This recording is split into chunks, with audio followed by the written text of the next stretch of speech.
Good evening and welcome to another episode of Apolitically Incorrect Guyana. My name is Kian Jabour and I am, as usual, your host this evening, and my co-host is here with me, and I am energized and excited to speak on our show tonight with all the interesting stuff that has gone on this week, but my co-host said he's... Good evening, everyone. Friday evening. Time for a drink and relaxation, but as you can see, you're full of energy. So Yeah, let's with all fairness, I don't work as hard as Tim. I had a nap this afternoon, so I am good to go. But we are late. We are late because our studio owner came in. Mr. Mikel Rodriguez came in and had a chat with us and reassured us of all the pressure he is under by allowing us on this program and time in his studio. And I would like to take 2 seconds to make sure I thank him for his continued support. You know, he just, as he was walking out, he said, you know, everybody has to have a platform to view their, you know, things from their perspective. And he said that's what democracy is. And I do respect that and appreciate it. can't quarrel with that. And it shows courage. It does show courage. So, we have to at some point, show a little appreciation for what he's doing.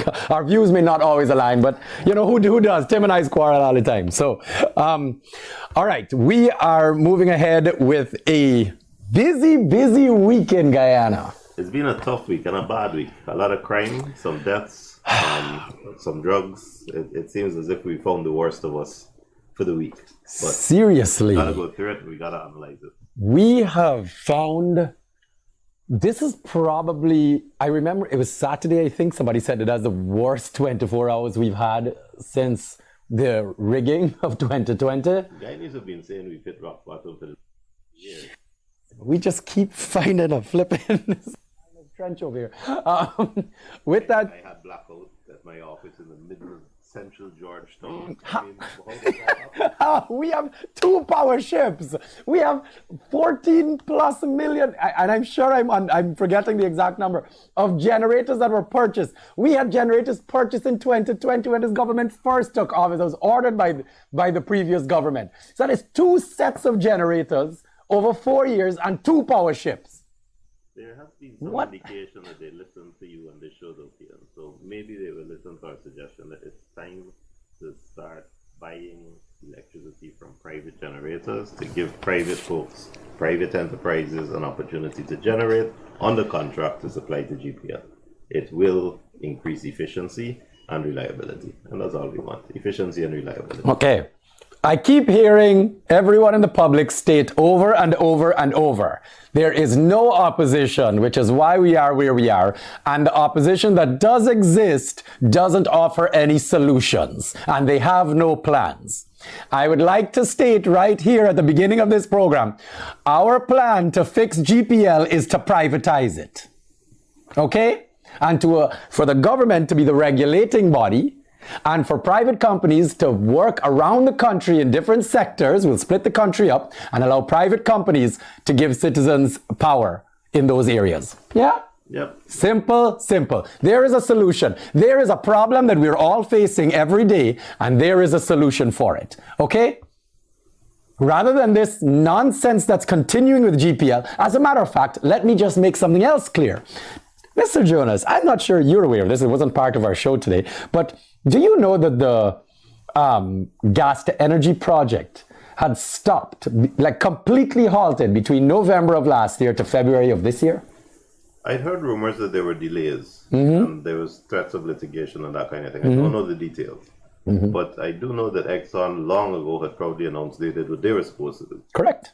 And they're kind of waiting for the government side to just do their hookup. They got to construct. Yep. That being said, I don't know how difficult it is to put in the infrastructure to supply gas from the platforms to shore, especially since that gas had been going up into the atmosphere anyway. It was there already. Yeah. But the fact is, it clearly isn't being coordinated very well. No, it's not. Okay, and I will also make mention, you have to be in the rooms and listen to the conversations for you to understand how ridiculous the situation is. So let me just make it clear as well, and anyone is more than welcome to go and see it for themselves, okay?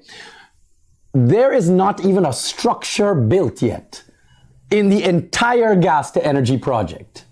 Like, I mean, There is not a concrete structure, a building set up there yet. And let me just fast forward it quickly for you. Luckily, I was at the energy conference, and then only recently, within the last 2 weeks, I saw in the media that the government has already put out tenders for phase 2. I'm not sure how we have a phase 2 when phase 1 hasn't even started yet. Unfortunately, there's just not enough information being disseminated to the public. Good. Everything seems to be happening in a clandestine kind of manner. Good. And anytime there is lack of transparency, I personally worry. Yep. Absolutely. And you know, if you don't have anything to hide, then you don't hide. And I'd like to say this because I think it's the only argument I ever hear when it comes to why a third party can't work in Guyana. Well, we saw what AFC did, and they put a stop to everything in the country, and we were all completely halted economically. There's two things, let me just say before I let you come in. The first thing is, correct me if I'm wrong, the government didn't prorogue Parliament until 3 years in or 4 years in, if I'm not mistaken. That's true. Which means the opposition majority Parliament between 2011 and 2014 had to have approved at least three budgets. Which means for everybody out there that continuously screams what our vice president screams on a Thursday, that the country is completely halted when it comes to economics for a third party or for opposition-led initiatives. Clearly, that's not true, because in 2011, when the PPP were in power, AFC, there was a minority government, and AFC and APNU had the majority in Parliament, and they passed three budgets. And then they said AFC, the minority government, stopped all the projects in the country. And when I say that, I said, like what? Everyone only ever says Amelia Falls. Now, I think it's important that I mention this because it's always my argument. I don't want to quote the wrong number, but I know it's in the billions. Billions of dollars were spent previous to 2011. And when AFC went in power, and I remember this rhetoric in the media, I remember seeing it, I remember them explaining this, they said all that the government has to show from these billions of dollars spent was a mud road that they pushed through the bush. And AFC at that point said, well, listen, if you cannot be accountable and transparent on this project, then we have to stop it. There is truth in that. Mm-hmm. The thing is that it cuts two ways. Mm-hmm. And I have to say, because I keep trying to remind us all that the pot is just as bad as the kettle. Mm-hmm. Yes. You just got to go to Durban Park, go and look at the edifice that Mr. Granger put up, and think about how money was being spent. Yeah. The green buildings, the green public buildings that were being painted. Absolutely. Granger buses. The triumphalism. Yes. The lack of vision. Yes. And both sides have demonstrated equally that they do not have any initiative, any original ideas, and no sense of implementing systems that can work for us. So this is where we are. Yep. I'm not going to get into this. Tim doesn't want to talk about it because of the lawyer in him. But there was a video that did come out today from a young woman, fashion designer in America, that's claimed that the government stole all her stuff. And there's been a back and forth in the government. And it's just an interesting, you say there are no original ideas between the two, because I think all of the level-headed Guyanese out there, all of the balanced Guyanese out there can agree with that at the end of the day, we talk about visionary leadership, and we hear the PPP screaming that when they're in power, and we hear APNU screaming that when they're in power. But I'm sorry, Tim, at the end of the day, if we're screaming about 2 concussion roads and a bridge, the most basic, generic, almost mundane kind of infrastructure possible. Not to mention, I think this is important. I just think it's a funny thing. The government has been preaching about this bridge being the first of its kind in Guyana, and I personally had forgotten it, but the Kanji Bridge is there. Why does no one speak about the Kanji Bridge? That thing is monstrous. I think that's minutiae. I don't think that really matters. Agreed. But no, and just lending to the argument of non-visionary leadership, but selling it as though we are visionary leaders. As if it's an original idea. And that actually brings me to a point. You see, if someone has a good suggestion that will work, I have no problem with the government adopting it and using it. Yeah. And I understand the politics behind even not acknowledging the author of the idea. That's well and good. There's one idea that we discussed here that I saw has been implemented. We Go were ahead. talking about the lines for the passport office. And Yeah. the suggestion had been made that we could start implementing 10-year Guyana passports with the obvious effect that eventually half of the people would be going in daily to the passport office. And I see that has been implemented.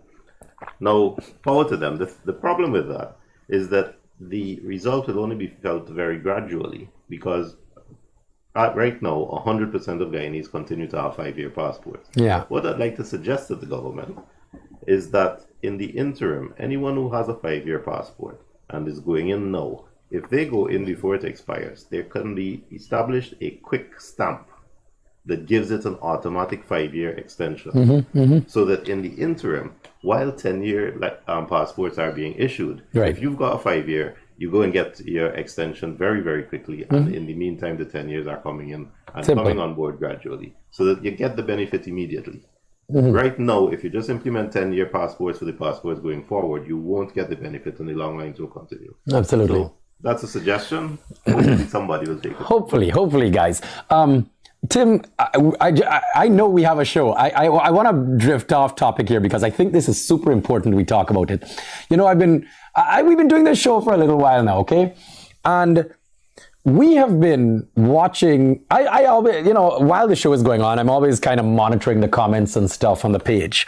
And, you know, people, granted, we do have a pro PPP audience on this platform, which is okay, not a problem. And they're always very vicious in things that they say. When I say very vicious, you know, they make fun of us, you know, they talk about us personally.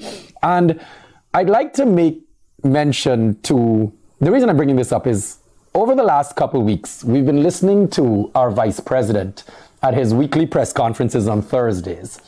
And we've watched him use words like wannabe gangsters, that people are so scared they shit in buckets, you know, calling people criminals, blah, blah, blah.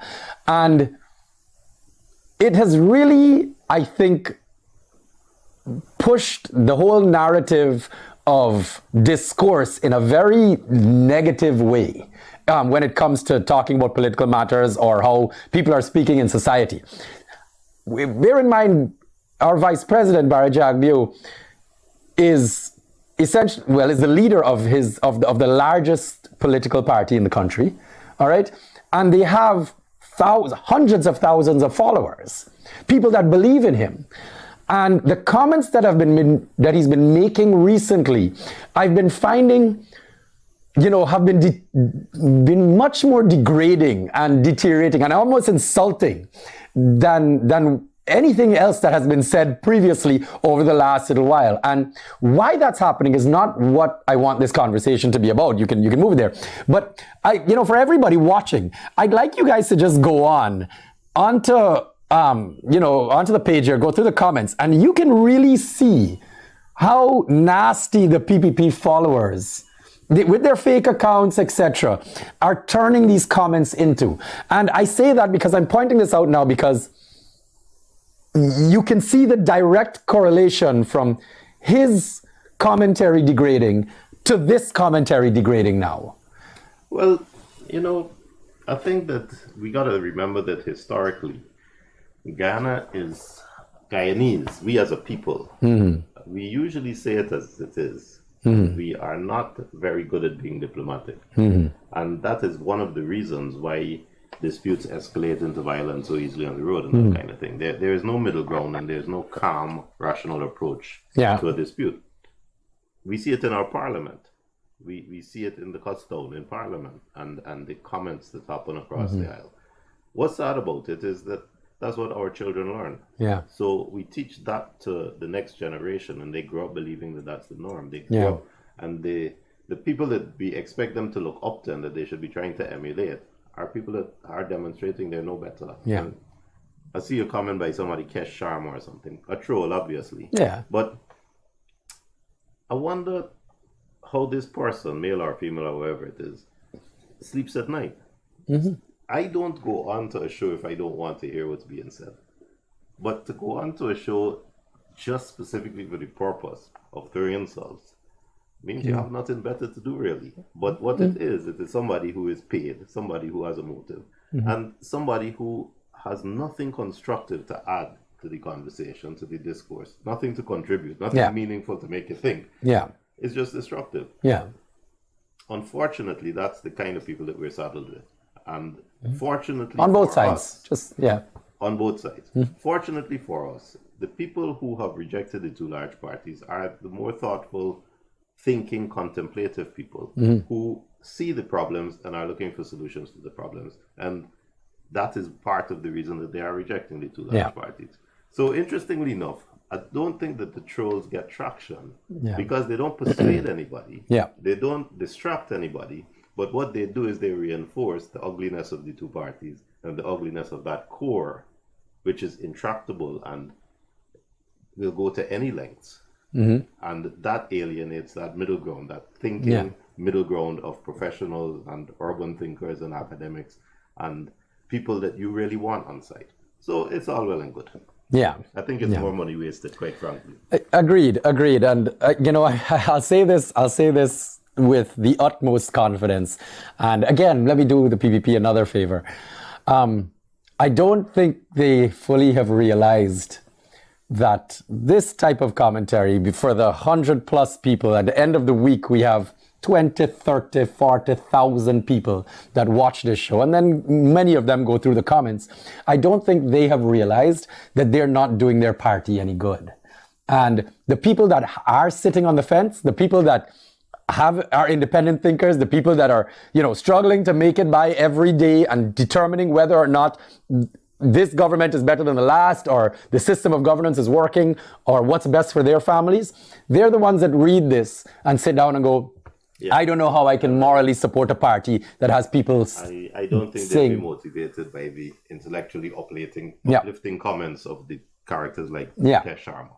No. What can I tell you? No, and I guess, unfortunately, they have very little hindsight when the time comes, or more so have forgotten the past at least. But people have not, they definitely have not realized how fragile their little bit of power is. Their one seat that has been teetering over the past 4 years. 4 election cycles. Okay, let's talk about something super interesting, okay? This actually is probably going to be a topic that will bring us all into one agreement. Much like how blackout, all of a sudden, there's no more PPP and PNC when blackout comes. Everybody just equally angry. Well, my next topic is about the Guyana police force. And I'd like to just bring up the first clip. No, it's not a clip. It's just a thing. It says, policeman busted transporting more than 75 pounds of marijuana in car trunk. That's all it says. Police busted. Okay? So, and this is a factual matter. It's from a credible news source. It's been all over the news sources. I didn't see Newsroom post it. I don't know why. But the next one that I think needs to make mention was the large sums of cocaine that have gone missing from our police headquarters. Disappeared from the bond, yes. Now, why I think it's important we have this discussion is because I think, and you are much more articulate than I am, I think we need to explain to people as well as possible the correlation of a non-professional, corrupt, I can argue at this point is a criminal organization that is being represented as our police force, and how that has its own trickle-down effect on the degrading of our society and the lack of respect for our police, and why everybody fighting in the streets, and how Linden can erupt the way it has because people feel hopeless and that nobody's there to protect them, much less in a case where the police themselves are shooting people. But nonetheless, please take it away. I think it's a sign of a large, serious problem, a systemic problem. This is how the police force should work. They come in here and they say, I steal the phone. I've stolen this phone. So they arrest me and the phone becomes evidence. Now this phone has to get before a magistrate or a judge. So there is what's called a chain of custody. The policeman who takes the phone should mark the phone, put the phone in a bag, mark the bag. He should take the bag and take it to the police bond, where somebody signs to receive bag number TJ1. So that when it's time to go to court, you go back to the bond and you sign to receive bag number TJ1, and in court the policeman can say, this is the phone, I know it's the phone because when I took it I marked bag number TJ1, I put it in the bag and I received back the bag and here it says TJ1, this is the phone. With a seal that hasn't been tampered with, right? Now, that should work and the magistrate should accept that, and then this phone is evidence that it was in my possession and I stole it. Good. You got pounds of cocaine that supposedly went through that system, that some policeman seized it and marked it and took it to the bond and handed it over and somebody signed for it, and there it is safe in the bond. And then it turns into flour. If cocaine can turn into flour in that bond, then nothing is sacrosanct, nothing is sacred in that bond, and no item of evidence is now reliable. Because so far I have not seen anybody whisper as to how cocaine turned into flour. But we know that what had to happen is somebody had access to that bond, got through the people who are in charge and responsible guardians of the content of the bond, took something out, replaced it with something that looked like the same thing, and disappeared. So nothing is now intact. Nothing is now reliable. And how do you prosecute any case where there is evidence that has to follow this chain of custody from the scene of the crime to the judge or to the magistrate who is trying it? So even apart from the fact that we now have a huge amount of cocaine either on the streets or on a boat going to a first world country smuggled out, we have a larger systemic problem that I really think needs to be looked at urgently. And I don't know what else to say about that, I'm afraid. I guess, listen, I'm always very cognizant of the fact that many people out there often have what the reality of a situation is go over their head. They're just too busy. They haven't been focusing, and they're not being able to put two and two together completely. And I just would like to spell this out for you. If our police force, all right, is not professional, is operating clearly outside of the boundaries of the law, and people are losing confidence in them, then our society will continue to degrade. Okay, we will end up with nobody in the public trusting the police. We will end up with nobody in the public respecting the police. The tragedy in that is that I've seen at the level of the officers, there are corrupt and lazy officers, but I have seen at the level of the officers people who are really proud of their uniform and who are trying to do a good job.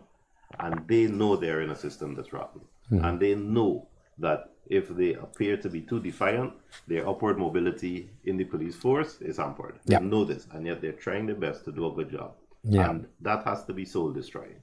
And if the environment is not suitable, if it is not conducive to somebody acting in a professional manner and having the comfort of knowing that by his very professionalism or her very professionalism, there will be upward mobility, all goes to hell in a basket. And I think that's where we are now. There is no confidence that your superiors respect your professionalism and reward it. Yeah, absolutely. It's run like a mafia now. I don't know how else to put this, and I'm going to hit two things here that I'm sorry. I'm sorry. There has to be accountability somewhere along the line, okay? And we're in a position now, and I will state it just as it is. We're on this show. You want things as they are, we will speak about them as they are. Tim, if this continues going the way it's going, there has to be something said about the upper brass, okay? If nothing is being done, if things continue to degrade the way they are, I'm sorry, in any other organization, in any other situation, the top has to take responsibility for this. The commissioner has to take responsibility at some point for this. At some point in time, the minister, the president who has appointed this commissioner all on his own, something has to be said about this. Okay, we are watching it degrade. Everybody's maneuvering their way around, whether out of fear or whether out of just lack of knowledge on the situation. But come on, how much more needs to happen here? Well, I'm sorry, I hear what you're saying, but to me, you have to identify where the gap is, where the problem is. And to say that you have to blame a doctor because the hospital doesn't provide good service is to isolate one small cog in a wheel. No, I didn't say the doctor. I said the head of the hospital. No, but you said the top brass. Right. So he's not a doctor. If you've got a deputy commissioner, assistant commissioner, who is trying his best to do his job, right, and below him are people who are earning such small salaries and working in an environment and in a culture that is already rotten, it's really difficult to blame an individual who is part of the cog in the wheel, even though he's a bit higher up. I think you got to go straight to the minister. Fair. And at the level of the minister, you have to say, why are you paying these people so badly? So that you're forced to scrape the bottom of the barrel, and you are recruiting police who are semi-literate. And that's the truth. There are police who are being recruited into the force who cannot read and write. Yeah. So if you are not attracting the quality of personnel at that level, then upward mobility is already a waste of time. Yeah. Because you put a stripe on, you put a second stripe on his sleeve, and he's still illiterate. Yeah. So how do you say to the public that we have a group of detectives who are competent to investigate and do detective work and uncover and crime protect citizens at the level of the police, the men in the blue shirts out there, that they protect citizens? How do you say that you have somebody who's qualified to look at white collar crime and has understanding of accounts to see how corporate defaults happen? It's non-existent. Absolutely. And that's not the fault of the top brass. That is the fault of the government that does not pay the police and does not give the police establishment the aura, the dignity of being real members of the society, so that it is a good thing to be a policeman. And in Guyana, I'm afraid it's not considered a good thing to be a policeman. Correct. Absolutely. Accountability. This is really the only word at some point in time that I think needs to be had. I've been having this conversation. Sorry, we're drifting quickly into solutions here now. We've spoken about the problem. Everybody knows the police are a problem. All right. Now, solutions are, and I'm going to come off with one because people keep asking. It's a saying that the politicians in this country have made the public believe that it's so difficult to fix things. It's so hard for us to get our systems right. And we could just specifically hit different areas. And we're talking about the police here. Tim, how do we fix the situation with the police? Well, we're a small country, and when you talk about the police force, you're talking about a relatively small group. This happened in St. Kitts. I'll give you an example. In St. Kitts, there was corruption in the police force. And what the Kittitian government did is they imported from Guyana a Guyanese assistant commissioner, and they made him commissioner. So he had no friends, he had no loyalty, he had no ties, and he was deputed to set up systems which he could do without fear or favor. And he made serious inroads. For me, I think that the solution immediately is to attract at the top level of the police brass foreign experts to come in, so that there's no longer favors, there's no longer friends, there's no longer, a handshake and a wink. Right. At the lower levels, you got to pay them better. Okay. In between that, there needs to be a motivation incentivizing them to advance their education. So go to UG, make sure you benefits. CXCs, go to UG. Opportunities for UG. There needs to be a tailored course at UG to help police. It's so interesting. You go, and I see it in court. I had reasonable grounds to believe he committed a crime, and therefore I arrested him. And when you say to that policeman in cross-examination, on what basis did you have reasonable grounds to believe? The poor man is lost. He cannot tell you that he came out of the shop running, he was poorly dressed, he had a bag in his hand that was a lady's bag and obviously didn't belong to him. The factors which give rise to suspicion, they can't articulate it.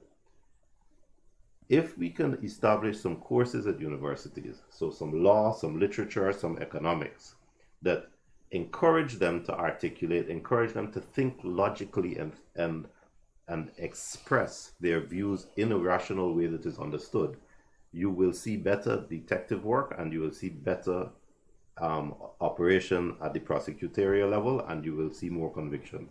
You will see people who become more proud of being a police, and if you are paying them better and incentivizing them to go to school, you will ultimately see a better level, a better quality of police work. And that's part of what has to be done. It's not easy and it's not an immediate effect. It's not an immediate solution. But as a gradual process, that is what needs to be done. Good.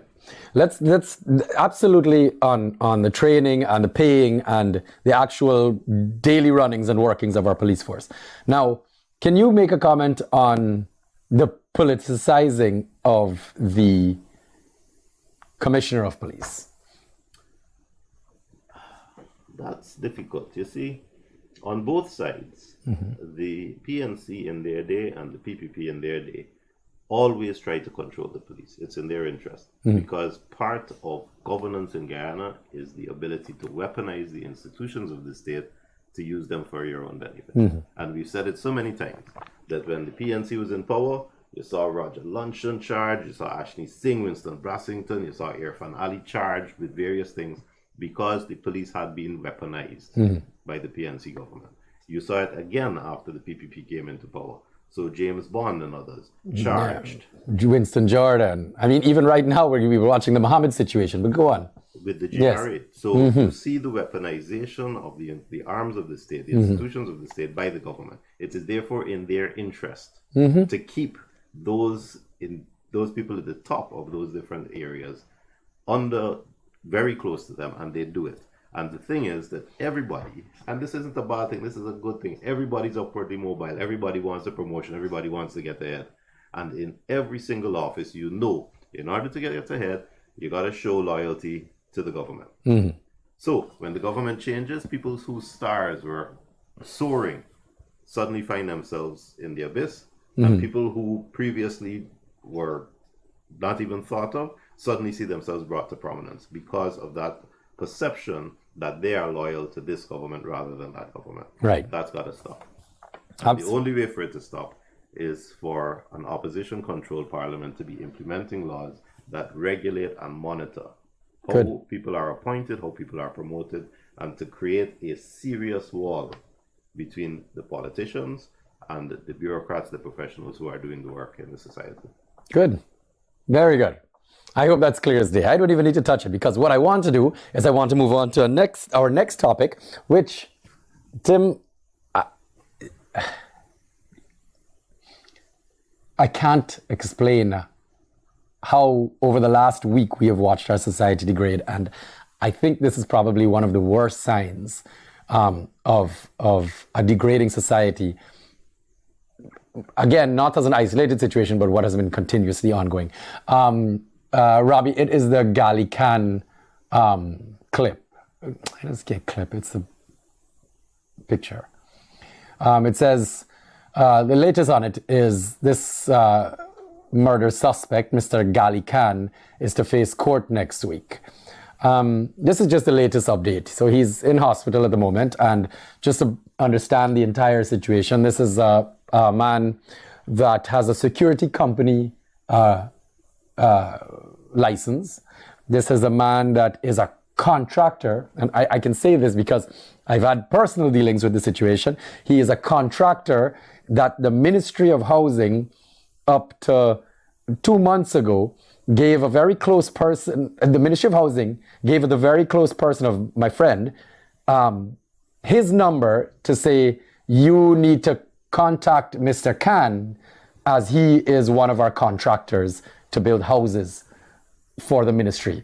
So this is somebody that has obviously, been working alongside the government. I mean, to get a security license and to become one of the, to be very honest with you, they didn't even give my friend any other options. They said, this is the person that's going to be building the houses.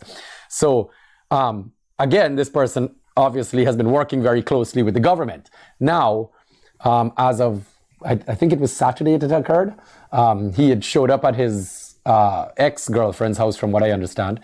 Again, just so the news, this is just what the news reported. And he They got into some sort of confrontation, and he shot her and killed her with his licensed firearm from his security company. And he then turned the gun on himself, but to commit suicide, but was unsuccessful. So, I understand he had a history abroad as well. yes, excellent. Thank you for bringing that up. Just to go even further back into his history, he was caught with drugs in America. He fled, ran away to Guyana, somehow acquired a fake passport or something along those lines, and got, because he then risked going back on a plane to go back to America, like maybe 10 years later, got caught in America, and then went to jail. He went to jail in America for a little while, and then was deported back to Guyana, maybe 5 years ago, or I don't have the exact number. I can't remember. Convicted in the States. Was convicted, went to jail and deported. Do you know Yes. what the offense was? Drug trafficking.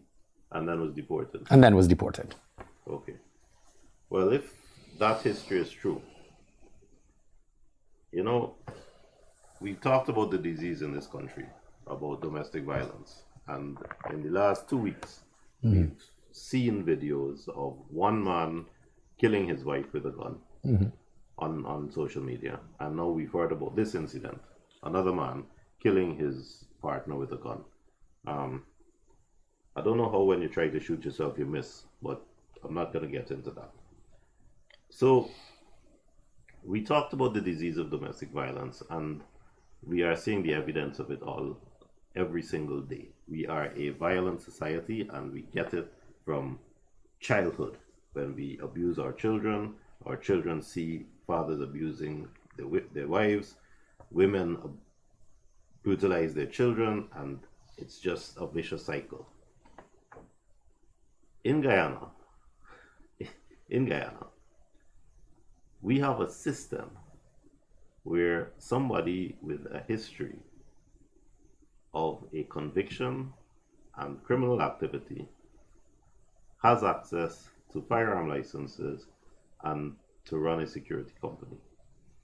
Now, power to him if he can bid an award and get awards of contracts for construction, that kind of thing. Everybody got to make a living, and if he's successful in that, power to him. I'm not getting into that.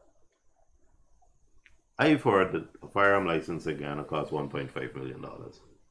Now, I've heard that. Whether it's true or not, I'm not going to say.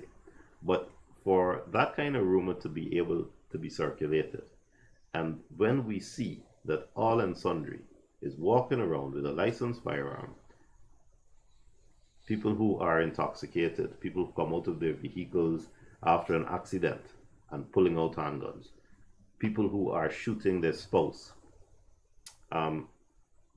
If someone has a license, that presupposes in my mind, and you know I like to talk about systems, that an application was made, that application was considered by the board that deals with it, that there are minutes of a meeting where they looked at the background, they looked at the references, they looked at the job, they said that here's a clean bill of health in terms of a police report, that nothing is known, no previous convictions, good reputation, all of that, and therefore we approve it. I really would like to see that background paperwork on some of these gun licenses that we are seeing coming to light by people who you wonder how it is that they got gun licenses. And I think that part of our problem as a society is that we look at rather than at the substance of the thing, we look at the cover of the book. And we see a man shoot his wife and we say, oh, that's terrible, the poor woman. Yes, of course it's terrible. And of course there's a victim. And of course there's a tragedy that is irreparable. It can't be fixed. But behind that is a corrupt person who bypasses systems, who ignores systems for profit corruptly. And I would like to know, in the interest of transparency, to see the paperwork behind these applications, the references, the people who made the references, the police inquiry to see that there are no convictions, nothing is known against this person. And therefore, the minutes of the meeting of the appropriate board approving the issue of a firearm license to these people. I wonder if anything like that will ever surface. And that's what a system is about. And if a license was issued without that system being followed, well then it's got to be some accountability, because somebody ducked the paperwork, and allowed it to happen. Again, our systems are broken and nobody seems to talk about them. The gun license are always a very interesting conversation for me because I'm waiting for the day that somebody turns to me and says that they have acquired their gun license through the system working. To this day, I have not met anyone that at some point in time didn't have to call a favor or within the last 4 years. Sorry, I can't speak about anything previous to that.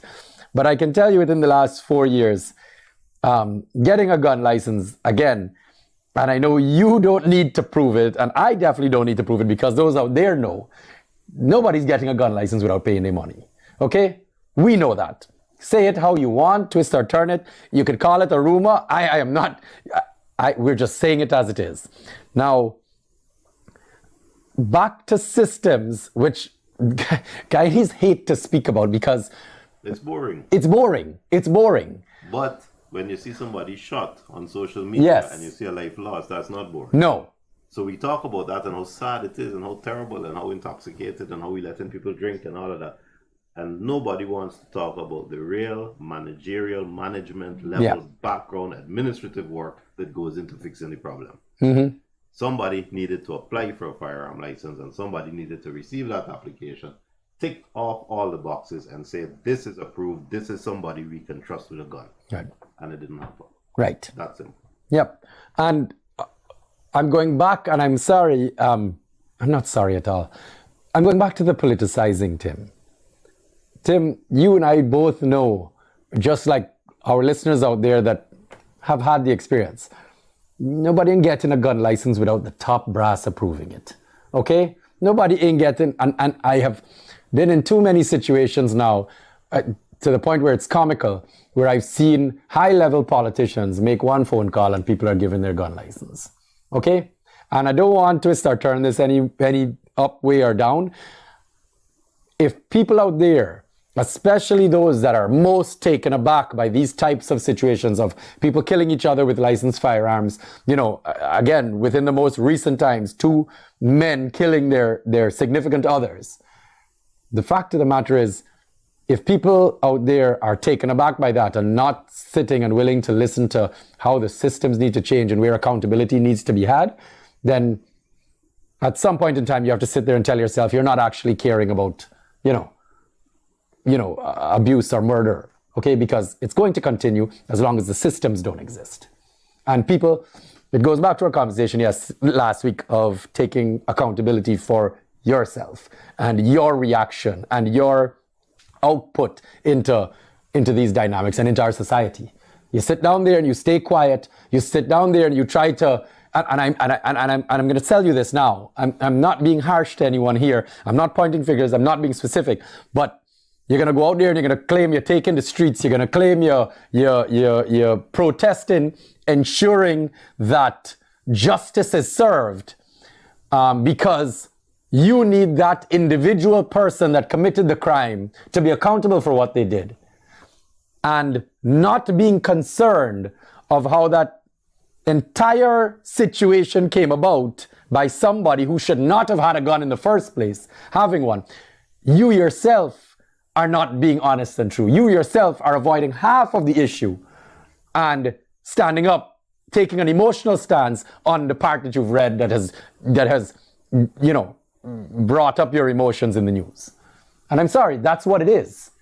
If you don't want to stand up there and say, gun license need to stop being sold in this country, and a system needs to be followed, and accountability needs to be had, then you're not actually fixing the problem. You're putting a band-aid over a broken leg, because guess what? Every single day, another person going to buy a gun license that should not have one. And then when that person uses, I'll even go as far, and I'm not trying to be specific because it's again, I'm going to say it. I had a person turn to me last weekend and tell me that, and ask me, the question was, well, Kian, if I see somebody two people in a fight over the road from me, and I think one is about to harm the other one, can I not shoot that one that I think is about to harm the other one. And I said, oh God, no, that is not your business. You're going to defend your life if it's threatened immediately.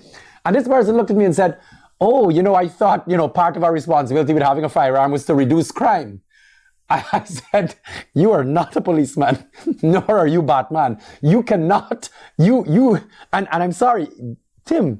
He's watched too many movies, Kian. But Tim, people don't understand because they bought it and they don't understand their responsibility.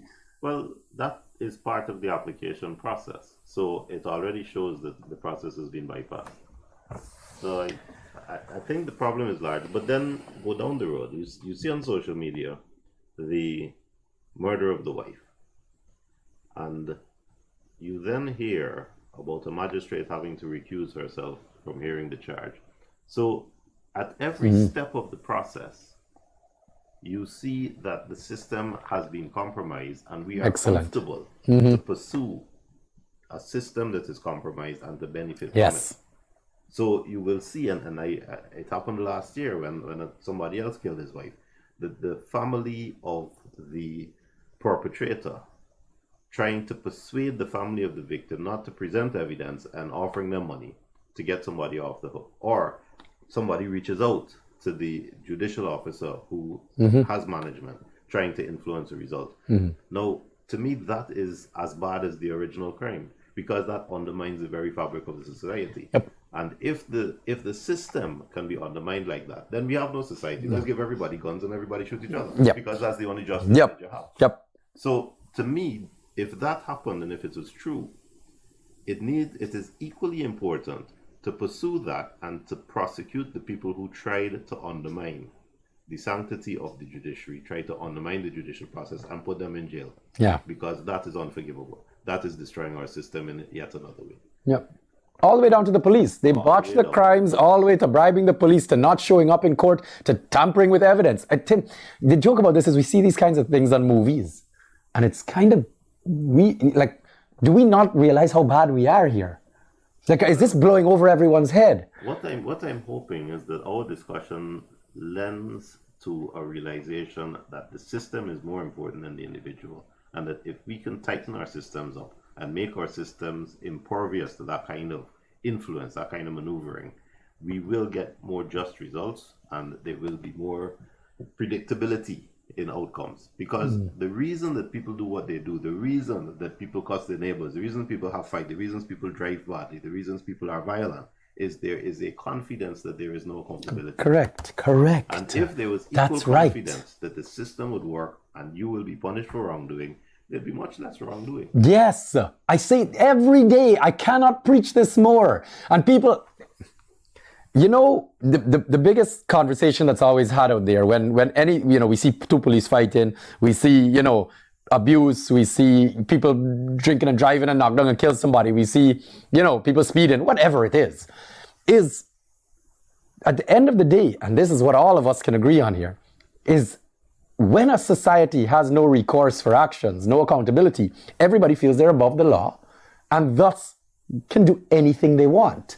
And when that kind of mentality gets into people's heads, we watch the breakdown, we watch them fighting with police, we watch them speeding, we watch them going off the road, we watch people drinking and driving, we watch people knocking down people, we watch people dying all the time.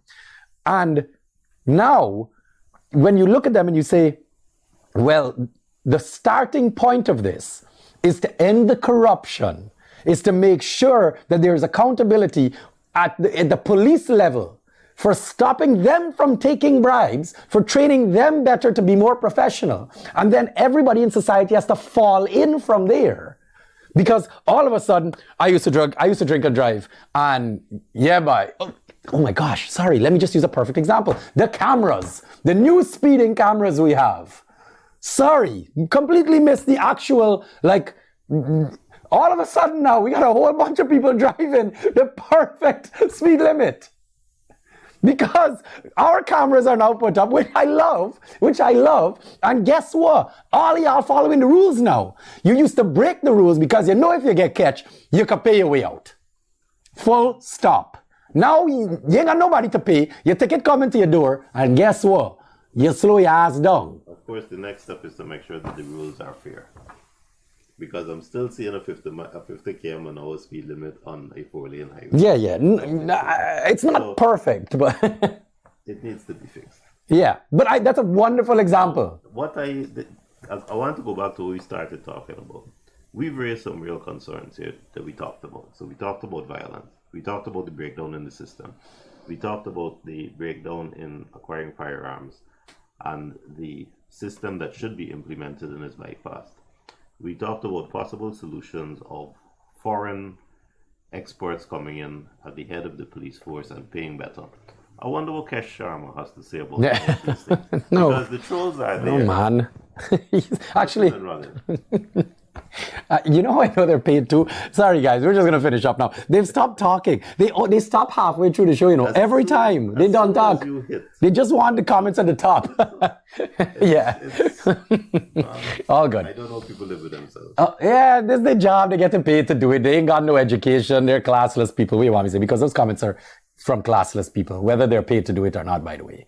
Very nasty stuff. Anyways, go ahead. Kian, we didn't hit on a lot of things we were to hit on today. Isn't that like our normal trend?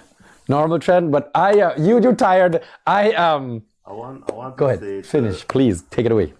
I want to say to the people in Linden that we wanted to talk about the incidents that happened up there in the protest. I'm sorry we didn't get the chance to. I think that you have a real grievance and you have my sympathy, and I really hope that despite our lack of systems, something comes out of a proper investigation of what took place, because an unarmed person should not be shot and killed. Yes. Actually, we have a few more minutes because I know we started late, actually. So I'd like to make a comment on that. Again, back to the police force. That Linden situation, the young man was shot. It came out in the news. The police report was the next thing that followed, in which a whole story was given. And then the video came out that showed that the police lied in his report about what occurred. And that is when the Lindeners took to the streets. You know, Kian, the thing is, this isn't the first time and it won't be the last time. Mm-hmm. There was Shaka in Buxton many years ago shot in his bed. That one of Essequibo, yes. Yes. There were the university students on the motor. Yes, correct. Every time it happens, you hear there'll be an investigation and then there's silence. Again, let's talk about systems. We have laws in this country that tell us that if somebody dies other than by natural causes, there needs to be an inquiry done. The inquiry appoints a magistrate, and the magistrate hears the witnesses on the incident that happened. It's much easier where police are involved because they don't have a choice. They got to come and give evidence and say what happened. And that gives the magistrate, who is a trained professional, an opportunity to look at the facts to decide if she is satisfied that the incident occurred properly and that due process was followed. So she will find out what many shots were fired, if the victim, if the deceased was armed, what the deceased was doing, what the charge was, the circumstances, to decide if a crime has been committed and if anybody should be prosecuted. That is not done. And that breakdown of the system allows people to say, we followed him into an alleyway, he turned around suddenly, we shot him and killed him, we're very sorry. And then the powers that be come out and say, not to worry, trust the system. And you hear them say that, trust the system, and everybody thinks, what system? Because nothing comes of it. Yep. And regularly, every 3 months, every 6 months, somebody gets shot, nothing comes of it. A policeman shot somebody on Border Market, chasing a boy a couple years ago, nothing came of it. It's time to restore that system where the inquiry takes place and a magistrate conducts the inquiry so that we know how the incident happened under the supervision of an autonomous, independent judicial professional. Otherwise, we will always have the promise of let the system work and then silence. Tim, help me out for a second here. Why is it not happening? Like, who decides for it not to happen? I wish I knew. But who sits down there, watches somebody get shot, and then says, no, this is not going to an inquiry? Who has that authority? I haven't heard of an inquiry taking place in years. In my Agreed. But I think the last one was Essequibo. that they claimed it was going into the magistrate over there for the gentleman that was shot in his bed. One of the problems that we have is that witnesses don't like to come forward. Okay. But the thing is that if you have a group of police who are involved, they need to give their statements and they need to be questioned before a magistrate so that an idea, a picture could come out of what happened, and so that there's accountability. The question I would ask our government, when the government ministers go up and say, don't worry, trust the system, there'll be a detailed and thorough investigation. Who's doing the investigation? And I promise you, none of them can answer that question. The investigation needs to be done by a magistrate who is appointed for that purpose. Somebody asked just on a last question, which I think is very important, and I'd like your particular advice on this, or opinion on this. Somebody said, how do you feel about the judiciary? Is the judiciary something, a branch that you have confidence in? Okay. Now, there's an author called Ryan Selvin who writes about judicial systems. And he makes the point that, like everybody else, the judiciary are upwardly mobile. So a magistrate wants to become a judge. A puisne judge wants to become an appellate court judge. If you're an appellate court judge, you want to reach to the CCJ. You want to move up. The higher up you move, all the accolades you get, the national awards and that kind of thing. In my experience, our judiciary has been remarkable in its ability to resist more obvious and less obvious, but always insidious efforts at interference by the politicians. The politicians try to interfere. I'm not going to hide that from you. But in my experience, the judiciary has tried their best to keep their independence. And let me tell you something.